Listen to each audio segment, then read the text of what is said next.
pessoal! Hoje, continuando a nossa sequência de vídeos de como funciona uma cooperativa, nós vamos falar do segundo princípio, gestão democrática. Dentro desse princípio, a gente vai aprender um pouco sobre as assembleias, o conselho fiscal e outras questões que fomentam a democracia dentro da cooperativa. Mas antes de mais nada, se inscreva aqui no canal, ativem o sininho para não perder nenhum vídeo e curtam, compartilhem e comentem aqui se vocês têm alguma dúvida. Agora é com você, Sérgio! Olá pessoal, tô de volta aqui e hoje a gente vai continuar nossas videoaulas falando dos princípios da cooperativa. E antes de começar a aula, queria deixar um abraço pro pessoal que deixou lá um comentário, o pessoal do Nordeste, falou, manda um abraço pra gente aqui, pessoal, bacana que vocês estão assistindo aí. Vamos criar mais cooperativa no Nordeste e nesse Brasil inteiro. Um abraço aí, viu, pessoal? Muito obrigado pela inscrição no canal de vocês. Muito obrigado por vocês estarem mandando os comentários, nos adicionando e assistindo a nossas videoaulas. É isso que nos motiva. Vamos lá. Como funciona uma cooperativa? Vamos continuar com os princípios cooperativistas e hoje a gente vai falar da gestão democrática. Todos os princípios são importantes. Todos os princípios são essenciais para o cooperativismo, mas a gestão democrática é um que realmente eu gosto muito de falar, porque as cooperativas têm aquela gestão realmente onde cada sócio tem um voto. E isso é muito importante, porque se a gente pegar em algumas outras entidades, como SA, alguns outros tipos societários, a gente verifica que é o capital que manda, é o dinheiro que manda. Aqui não. Aqui é cada cabeça um voto, e é isso que a gente sempre está prezando, é isso que a gente acha bacana no cooperativismo. É realmente a democracia na essência, onde todos têm o mesmo valor de voto. Então, o que a gente valoriza dentro de uma cooperativa? A pessoa, e não o capital. Aqui, independente do capital social, aqui independente do quanto você tem de capital social, quanto você tem, se é uma cooperativa de crédito, quanto você tem na conta, isso não interfere. O que interfere é a pessoa. Cada pessoa um voto. E é isso que torna a gestão extremamente democrática dentro das cooperativas. Vamos lá. Aí, como que a gente vai exercer essa democracia? Por meio das assembleias. As assembleias é que a gente faz o exercício da democracia propriamente dito. Então, a assembleia é o órgão supremo da sociedade. É dentro da assembleia que a gente vai estar dando os destinos e as deliberações das nossas decisões assembleares. Então vamos lá. Assembleia, eu vou explicar um pouquinho, tá? Um conceito de uma maneira mais didática que eu consegui. Se tiver dúvida, depois manda, fala com a gente, que a gente vai esclarecer todas essas dúvidas, tá? Assembleia Geral Ordinária. Aí tem a lei, nós temos a lei 5764, no artigo 44, vai falar direitinho de como que é essa assembleia. A Assembleia Geral Ordinária é aquela que tem que acontecer uma vez por ano, que ela tem que acontecer nos 3 primeiros meses. Ela depende do tipo de cooperativa, pode ser nos 4 primeiros meses, depois a gente vai estar falando melhor. Mas é aquela assembleia que se aprova contas, é aquela assembleia que tem que existir em todas as cooperativas, ela tem que existir pelo menos uma vez por ano, tá? A gente elege diretoria, então é uma assembleia obrigatória, todo ano tem. Já a assembleia extraordinária, que está no artigo 46 da lei 5764, depois a gente pode dar uma conferidinha lá, essa assembleia, quando tem necessidade, ela vai ser feita. Sempre que houver necessidade de se discutir, se deliberar alguma coisa, ela vai ser feita. Tem pautas específicas que têm que ser feitas por assembleia extraordinária, tem algumas pautas que a lei determina em que a assembleia tem que ser, a gente depois vai estar detalhando, vai estar exemplificando, mas só a título de exemplo, vamos reformar o estatuto, tem que se fazer uma assembleia extraordinária, tá bom? Mas aí a lei lá vai dizer o que pode ser de cada um e a gente vai ter uma aula só de assembleia depois, ou você manda sua dúvida concreta que a gente vai estar respondendo. Aqui é uma forma bem didática para a gente explicar tudo certinho, beleza? Vamos lá. Atas das Assembleias Gerais, extremamente importante, tudo que se delibera, tudo que se fala, tem que estar na ata, vai para a ata que depois vai ser registrado na junta comercial do seu estado.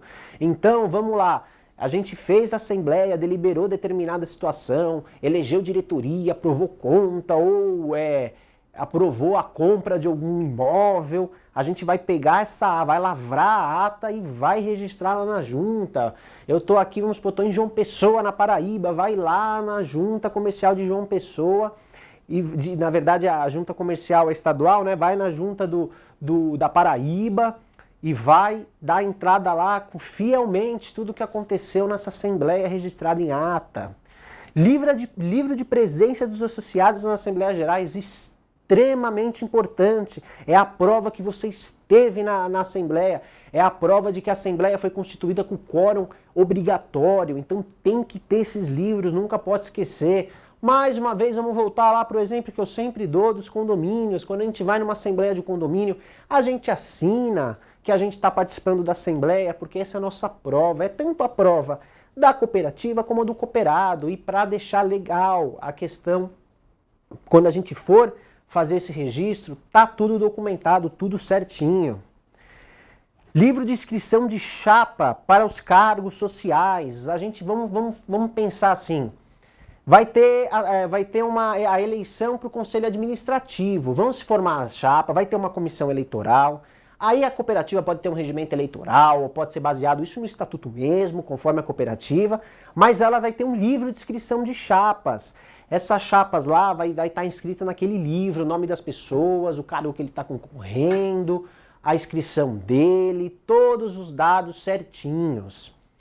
Convocação tríplice, aqui também a gente vai estar no artigo 38 da lei, artigo 1º da Lei 5764 de 71, vai falar sobre a convocação da Assembleia, publicar no jornal, a gente vai ter a convocação pessoal, dependendo da cooperativa, a gente vai ter a convocação por correios. Hoje em dia também já temos o WhatsApp, tem vários tipos de convocação, mas a lei determina que tem que ser tríplice. O artigo 38, parágrafo 1º, fala certinho lá como tem que ser, e é claro, o Estatuto Social também vai estar falando, mas é para dar publicidade, é para os cooperados realmente participar. Não tem sentido a gente ter uma cooperativa se todos não estiverem sendo convocados para participar, pois é a gestão democrática. E o quórum, vai ter todo o artigo 40 da mesma lei aqui vai falar do quórum. O quórum é o quê? Para se instalar uma assembleia. Existe uma regra geral, existe uma regra para determinadas cooperativas de alguns ramos que têm leis esparsas, né, outros tipos de lei, mas existe um quórum que tem que ser respeitado. Vai ter 3 chamadas, na primeira chamada tem que ter o quórum, na segunda chamada, se não deu quórum na primeira chamada, tem a segunda chamada, se não deu quórum tem a terceira chamada, 2/3, 50% mais 1, no mínimo 10 cooperados, tem algumas outras regrinhas aí no meio, mas a gente vai, quando está falando de assembleia, aqui a gente está dando uma visão geral, mas é claro que você pode mandar sua pergunta, sua dúvida concreta da sua cooperativa, você que está querendo abrir uma cooperativa, manda que a gente te ajuda, mas tem que ter o quórum, respeita esse quórum para depois a junta registrar, não ter nenhum problema de impugnação e nada desse tipo. Vamos lá, pessoal.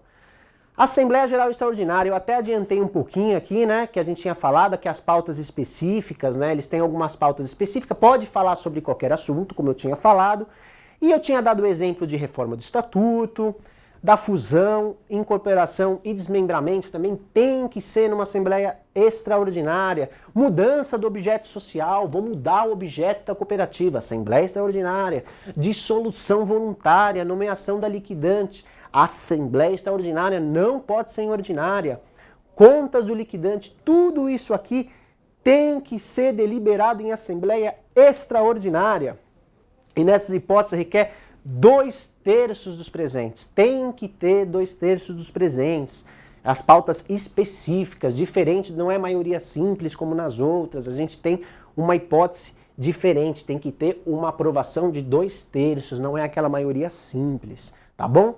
Vamos lá, essa é a Assembleia Extraordinária. Sempre que precisar pode fazer, mas algumas coisas só podem ser discutidas em Assembleia Extraordinária, como esses daqui que a gente colocou para vocês no quadro.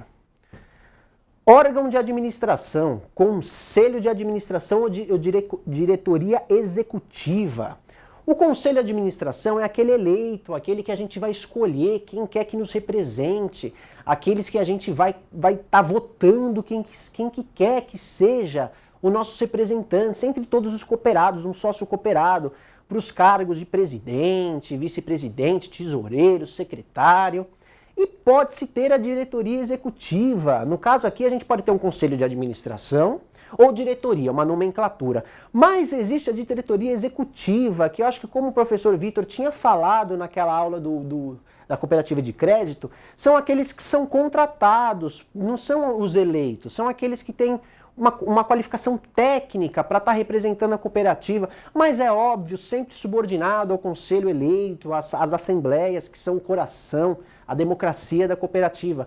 Mas tem alguns assuntos que às vezes é bom a gente ter profissionais adequados, né? Que é aqueles profissionais que estão nesse meio que a gente constitui nossa diretoria executiva. Composto exclusivamente de associados eleitos em Assembleia Geral, que é o que a gente falou agora, da Conselho de Administração ou diretoria, que são aqueles que são eleitos por nós, que são aqueles que a Assembleia escolhe, que estão obrigatoriamente, são sócios cooperados. O mandato, isso aqui é fácil lembrar, pessoal, a mesma coisa de prefeito, a mesma coisa de presidente, a mesma coisa de governador.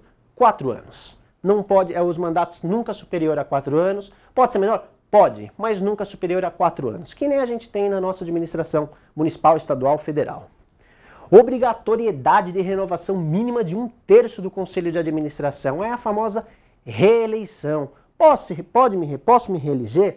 Posso, porque a gente vai, normalmente, vamos ter 3, 4, 5 diretores, mas tem que pelo menos 1/3 tem que ser renovado. Eu posso, vamos supor, são eu, o Vitor e o Paulo. Nós somos uma diretoria. Eu posso me reeleger? Posso. O Vitor pode se reeleger? Pode, mas aí o Paulo não pode. Entendeu? Por quê? Porque a gente tem que renovar, no mínimo, 1/3 do conselho administrativo. Tem que ter, no mínimo, essa renovação. Atas dos órgãos de administração, as reuniões administrativas, as reuniões da diretoria ou do conselho de administração vão ser lavrados atas. Todos assinam para estar lá no livro de ata, para depois ser lembrado, ser discutido, ter tudo registrado, pois amanhã pode ser outra gestão, amanhã vão ser outros sócios. A gente tem que estar tendo essa renovação, a gente tem que estar tendo essa oxigenação na gestão, então tá lá tudo bonitinho, sempre fazendo a ata. Se precisar de uma ajuda profissional, sempre pode estar convocando para estar participando das reuniões, mas tem que ter tudo certinho. Grau de parentesco nos órgãos sociais, vamos lá. Ó, o negócio tá bonito aqui, vai até aparecendo, deixa eu ir apertando aqui mais uma vez, que a tecnologia às vezes comigo não combina muito. Isso aqui é o Paulo que faz, viu, pessoal? É ele que manja disso aqui, eu só tô no botãozinho. Parentesco, então vamos lá. A lei proíbe que existam grau de parentesco entre as pessoas do Conselho Administrativo e o Conselho Fiscal. Mesmo que sejam do Conselho Administrativo com o Fiscal, vice-versa, ou do mesmo Conselho. Na linha ascendente, que é acima de nós, pai, avô. Na linha descendente, filho, neto. E na linha colateral, como exemplo, o irmão. Então não pode ter esse grau de parentesco dentro da cooperativa. Não pode. Não digo de cooperado, tá? Não é que eu estou dizendo que não pode ter cooperado parentesco. Não pode ter na gestão, seja no conselho administrativo ou fiscal, tá bom? Ah, meu avô pode ser? Não. Meu filho pode ser? Eu posso ser presidente, meu filho vice-presidente? Não. Meu irmão pode ser? Não. Não pode. Pode ser cooperado, mas não pode fazer parte dos conselhos. Belezinha? Olha, eu falo para vocês que nessa questão aqui, às vezes eu dou... Mas é o que eu tinha falado, ó, a linha colateral, tá bom, pessoal? Conselho Fiscal. Que nem eu tinha falado numa outra aula, são os olhos e ouvidos dos associados, é o que examina as contas, é o que examina os atos de gestão do Conselho Administrativo. Estreitas relações entre os cooperados de administração. Então são aqueles que fiscalizam, como o próprio nome diz. Ele é constituído por 3 membros efetivos e 3 membros suplentes. Então, são 6, né, que vão compor o Conselho Fiscal, 3 são efetivos e 3 são suplentes. Então, eles têm um mandato anual, com exceção no ramo crédito, mas o mandato deles é anual, tá bom? São renovados todo ano, tem que renovar. a renovação obrigatória de no mínimo 2/3, aqui não é 1/3, aqui é 2/3, tem que ter essa renovação de 2/3, e a mesma coisa das atas. Fez a reunião do Conselho Fiscal, verificou tudo certinho, vamos lá, faz uma ata, deixa no livro, para estar tudo registrado, se sofrer uma fiscalização, se tiver uma próxima gestão, eles estarem lá amparados pelo que aconteceu. Importantíssimo essas atas. Beleza, pessoal? Aqui a gente fez um Nossa, é ruim de falar essa palavra. Organograma. Esse organograma que é o que acontece, como é que funciona uma estrutura de gestão da cooperativa. A Assembleia Geral soberana, é ela que manda, ela que dá a palavra final. Aí tem o Conselho Fiscal, que fiscaliza os atos do Conselho de Administração e todas as contas da cooperativa. O Conselho de Administração, que é aquele que é constituído o presidente, o financeiro, o secretário. É eles que vão estar administrando essa cooperativa. Mas quem vai mandar sempre? A Assembleia Geral, essa é soberana. É claro, é ela que escolhe os representantes, mas o poder emana da Assembleia Geral. Belezinha, pessoal? Tá aí o nosso contato, a gente tá fazendo esses princípios, são complexos, são muito grandes às vezes, a gente pode estar pensando, poxa, mas isso pairou muitas dúvidas, ainda não me senti confortável. Manda a sua dúvida pra gente, fala, dá sugestão de uma aula que vocês querem, uma aula só de Conselho Fiscal, a gente prepara, a gente faz, manda a sua dúvida, que a gente está aqui para atendê-los. Beleza, pessoal? Na semana que vem a gente volta, eu vou estar voltando, vai ter o Paulo, vai ter o Vitor e não vai parar. Princípio da educação e cooperativismo. Valeu, pessoal? Até mais. Tchau, tchau.